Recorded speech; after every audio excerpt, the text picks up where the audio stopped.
ആരോരുമില്ലാത്ത ഭിന്നശേഷിക്കാരായ മക്കളെ ആജീവനാന്തം ഏറ്റെടുത്ത് സംരക്ഷിക്കാൻ വേണ്ടി ഞാനും എൻ്റെ ഹസ്ബൻഡും ചേർന്ന് തുടങ്ങിയ ഒരു സ്ഥാപനമാണ് ദയാശ്രയ റീഹാബിലിറ്റേഷൻ സെൻ്റർ. 31ഓളം ഭിന്നശേഷിക്കാരായ മക്കളെയും കൊണ്ടാണ് ഞങ്ങൾ പരിമിതമായ ഈ സ്ഥലത്ത് താമസിച്ച് പോരുന്നത്. അവർക്ക് കിടക്കാനൊരു കട്ടിലോ സൗകര്യങ്ങളോ ഒന്നും തന്നെ ഇല്ല. സർക്കാരിൻ്റെ നിർദ്ദേശപ്രകാരമുള്ള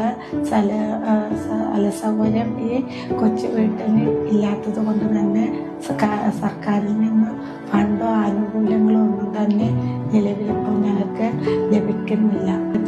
യൂസഫലി സാറ് തന്ന വലിയൊരു സഹായത്തിൽ നിന്ന് മിച്ചം വന്ന ഫണ്ട് കൊണ്ടാണ് ഞങ്ങളിപ്പോൾ മുകളിലൊരു ഹാളിന് വേണ്ടി തറപ്പണി ചെയ്തു വെച്ചിരിക്കുന്നത്. ഇനി ഫണ്ടില്ലാത്തത് കൊണ്ട് തന്നെ ഞങ്ങൾക്ക് ബാക്കി പണിയൊന്നും ചെയ്യാൻ പറ്റാത്ത അവസ്ഥയാണ്. ഇങ്ങനെ പോയാൽ ഈ ദയാശ്രയ എന്ന സ്ഥാപനം ത്തിൻ്റെ പ്രവർത്തനം നിലച്ചു പോകും. കാരണം സർക്കാരിൻ്റെ രജിസ്ട്രേഷൻ ഈ സ്ഥാപനത്തിന് ഒരു ബിൽഡിംഗ് ആയാൽ മാത്രമേ കിട്ടുള്ളൂ.